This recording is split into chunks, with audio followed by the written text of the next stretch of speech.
Chaque habitant du Tricastin produit 1 kg d'ordures ménagères par jour. Mais savez-vous ce que deviennent ces déchets ?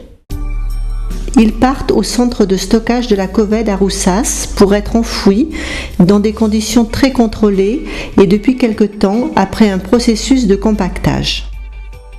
Une partie de ces déchets est valorisable. On allège déjà sa poubelle en triant ce qui est recyclable. Il s'agit du verre, du papier et des cartonnettes, des briques alimentaires, des bouteilles plastiques et des boîtes de conserve. Le verre est recyclé en bouteille, le papier part en papeterie. Les déchets déposés dans les conteneurs jaunes partent au centre de tri de Veolia Propreté pour être triés manuellement ou mécaniquement. On peut trouver de nombreux objets issus du recyclage.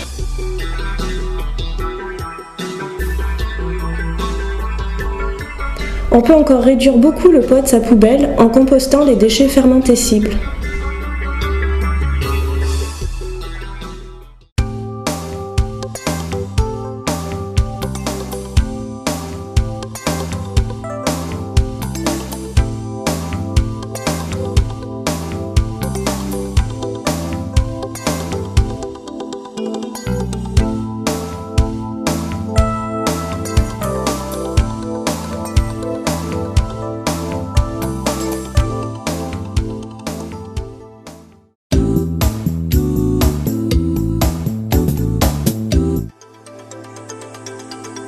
Je trouve que ça prend pas énormément de place. Je trouve, mais bon, après on verra dans toutes les maisons où on est allé. On avait une dame, ça prenait encore moins de place. C'était. Là, je me suis étalé. Hein, oui, vous avez la place d'en profiter. Oui. Alors, regardez, vous enlevez ces arbustes. Voilà, exactement. Vous le collez, ça va être 2 mètres sur 8. Oui. Ah, je caricature, moi. Par rapport à son composteur, 2 possibilités. Soit utiliser ceux fournis par le Civum du Tricastin, soit se fabriquer soi-même avec du bois et du grillage un composteur qui aura la même efficacité. Ne pas hésiter à prendre contact avec le personnel du Civum du Tricastin qui pourra fournir un certain nombre de plans. Point extrêmement important, ne pas installer son composteur sur une dalle imperméable, bétonnée ou bitumée, l'installer à même le sol. Privilégiez un endroit ombragé, à l'abri des intempéries, vent et pluie, et pas trop près de la maison pour éviter quelques nuisances qui peuvent parfois être occasionnées par l'odeur et par des insectes.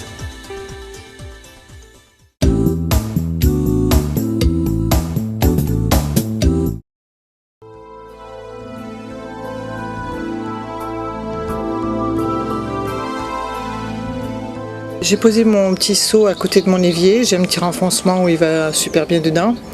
Et dès que j'ai une petite épluchure, je fais mon petit tas et de suite je le mets dans mon seau.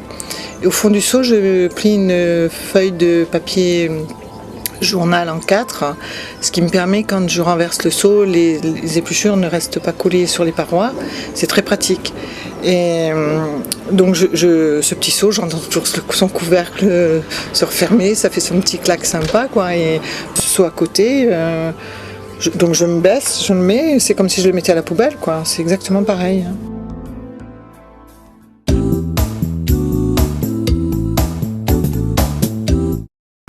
Je mets les rognures de pommes, l'écorce des melons, les pépins de melon. Je mets un petit peu d'agrumes, pas trop, mais ça me fait mal au cœur de ne pas pouvoir les mettre tous parce que des fois l'hiver on en mange beaucoup d'oranges ou beaucoup de mandarines. Et puis les pelures de pommes de terre, des tomates, les coquilles d'œufs, tout ce qui est végétal. Pour ce qui est des déchets végétaux, il est possible de rajouter des tontes en petite quantité ainsi que des feuilles et des brindilles. Pour ce qui est des branches, privilégiez leur broyage avant incorporation. Si vous avez beaucoup de résineux, pensez à mélanger les déchets végétaux avant de les incorporer dans le composteur. Il y a du melon, il y a des œufs, il y a de la carotte. Oui, il y a du marc de café avec son enveloppe qu'on peut garder, des oignons, de la salade, des pommes, des épluchures de pommes, du potiron, les épluchures de potiron, voilà.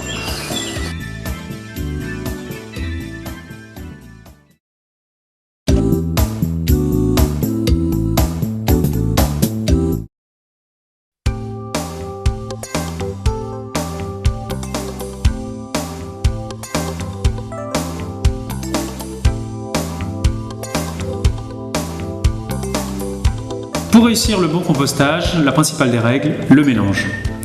Une astuce, mélangez à chaque fois que vous apportez un nouveau déchet, un seau de la cuisine, des feuilles, des brindilles. Vous mélangez à l'aide d'un petit râteau ou d'une bêche à dents. Le point important est de mélanger le plus souvent. Il faut absolument que le compost soit suffisamment humide. Une astuce pour vérifier que son compost est suffisamment humide. Prendre une poignée, presser la poignée. Lorsque le compost est bien humide, quelques gouttes doivent perler de votre main. Si aucune goutte ne sort, il faut rajouter des déchets humides, déchets de cuisine ou de l'eau. Si un filet de liquide coule de votre poignet, alors le compost est trop humide, il faut rajouter des déchets secs, feuilles ou brindilles. Là, si on devait donner une note sur 20, on est à 22 à peu près, hein, je crois. On va faire comme dans les émissions de télé.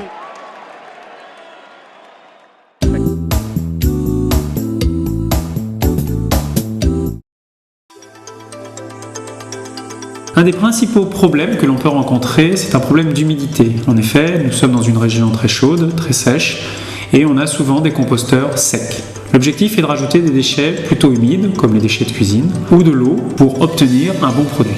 En cas d'apport trop important d'humidité, on peut constater de mauvaises odeurs.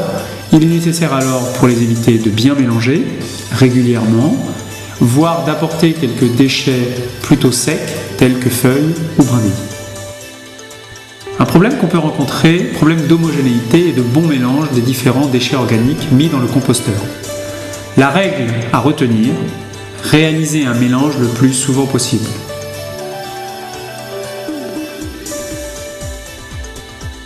On ne peut pas tout mettre dans son composteur. Pour réussir le compostage, il y a certains déchets à éviter. Les tontes, les cendres, on peut en apporter mais en petite quantité, car sinon il y a le risque d'étouffement du compostage.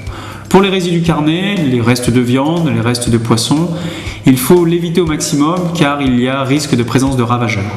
Enfin, pour ce qui est des papiers, évidemment interdiction du magazine, quelques feuilles de journaux ou feuilles de sopalin peuvent être mis dans ce composteur. Dans tous les cas, il est important de bien observer son composteur. En effet, de nombreux insectes se développent de façon normale pour le bon fonctionnement du compostage. En de très rares occasions, on peut noter la présence d'insectes non désirables. Par exemple, des larves de hanneton qui sont souvent synonymes d'un manque d'humidité dans votre composteur.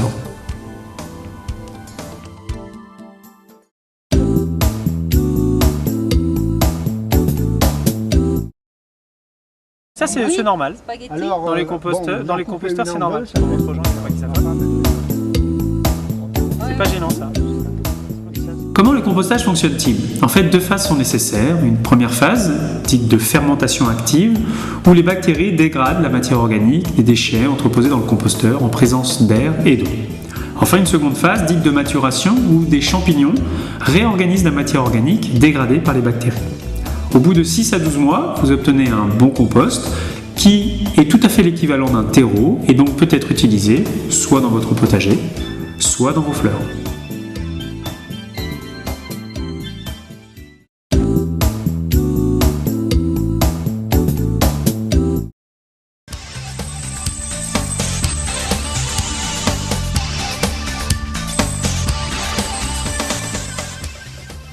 On est ici chez un habitant de Montségur-sur-Lauzon, qui obtient un très beau compost avec des déchets végétaux issus de son alimentation, qu'il recycle avec son petit bioseau, et puis des déchets de son jardin.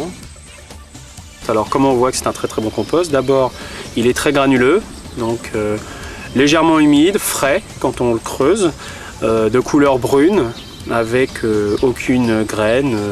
Vraiment un compost à utiliser immédiatement sur potager ou pour repoter des fleurs et qu'il obtient tout simplement avec un petit peu de travail en mélangeant ses débris végétaux de son alimentation ainsi que la tonte et les branches de son jardin et avec après 8 mois de travail qui se fait assez naturellement, on obtient un très bon produit.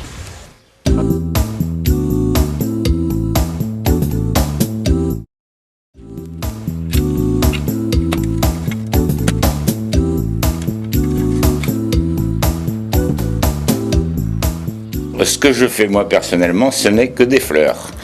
Je prépare 2 seaux de terre, 1 seau de terreau que je mélange à la bétonnière. Je récupère ma terre et je remplis mes pots de fleurs. Ensuite, je fais mes boutures où je plante mes graines et j'obtiens les fleurs que je désire si ils veulent bien pousser. Donc là, en fait, ce qui se passe, c'est que c'est très sablo-limoneux là. Donc le sable et le limon, il n'y a pas trop de matière organique dedans. Donc c'est clair qu'il y a besoin d'apport.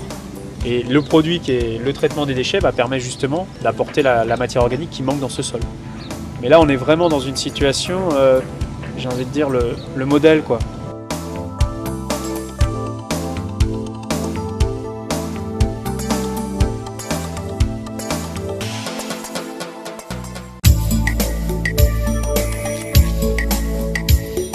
Où vous le répandez de cette façon.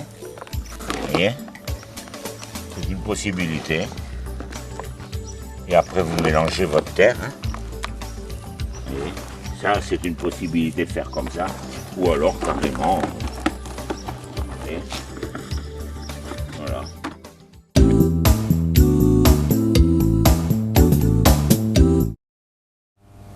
Pourquoi composter? Finalement, par un geste simple, vous réalisez un geste citoyen. En effet, vous évitez à une grande quantité de nos déchets de rejoindre les poubelles et vous produisez pour vous-même un compost qui vous sera utile pour vos fleurs ou vos potagers.